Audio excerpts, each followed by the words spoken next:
नमस्कार दोस्तों, स्वागत है आपका अपने चैनल अल्टीमेट नॉलेज पर। दोस्तों, आप सब लोग इस बात को बहुत अच्छे से जानते हैं कि किसी भी देश की सुरक्षा में उस देश की खुफिया एजेंसी की एक अहम भूमिका होती है। दोस्तों, भारत की भी अपनी एक खुफिया एजेंसी है जिसे रॉ के नाम से जाना जाता है और पूरी दुनिया में रॉ अपने काम और अपनी काबिलियत के लिए जानी जाती है।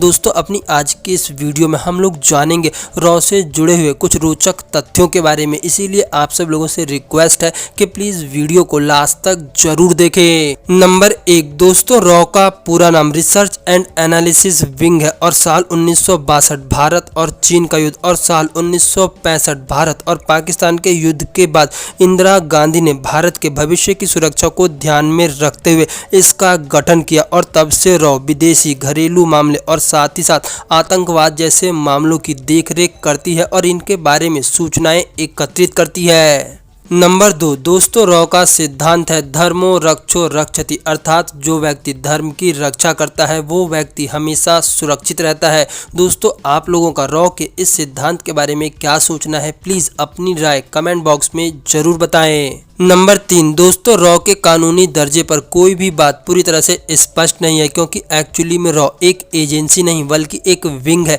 जिस कारण से रॉ अपनी रिपोर्ट सीधे प्रधानमंत्री को देती है और साथ ही साथ रॉ संसद के प्रति भी जवाबदेह नहीं मानी जाती और ना ही ये सूचना के कानून के अंतर्गत आती है। नंबर 4 दोस्तों, रॉ की ट्रेनिंग अमेरिका की खुफिया एजेंसी CIA की तरह ही होती है। दोस्तों, रॉ के एजेंटों को हर तरह की एजुकेशन दी जाती है। इन्हें जासूसी डिवाइस से लेकर के फाइनेंस, इकोनॉमी, सिक्योरिटी और साथ ही साथ कई तरह की ऐसी एजुकेशन दी जाती है जो कि इनके लिए जरूरी होती है।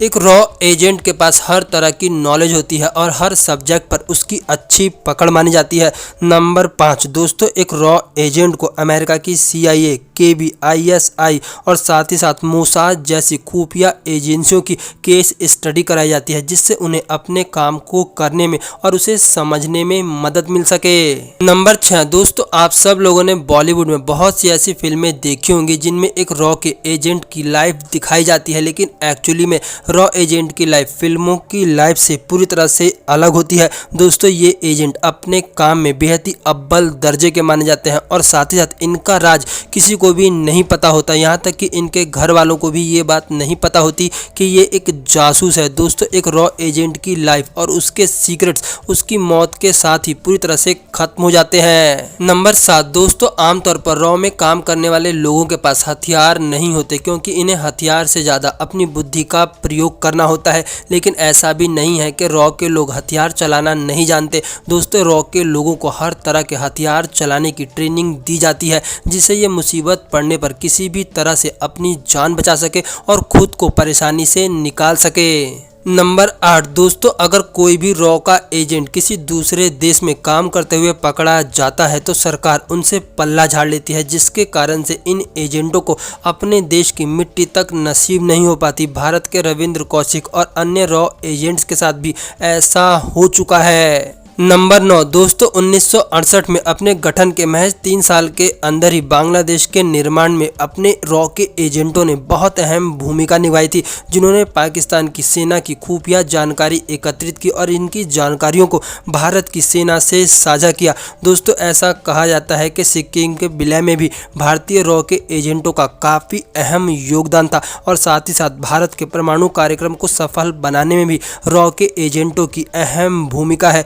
दोस्तों, श्रीलंका की सरकार जो कि चीन के पक्ष में जा रही थी, उसकी सरकार गिरवाने में भी रॉ के एजेंटों की अहम भूमिका मानी जाती है।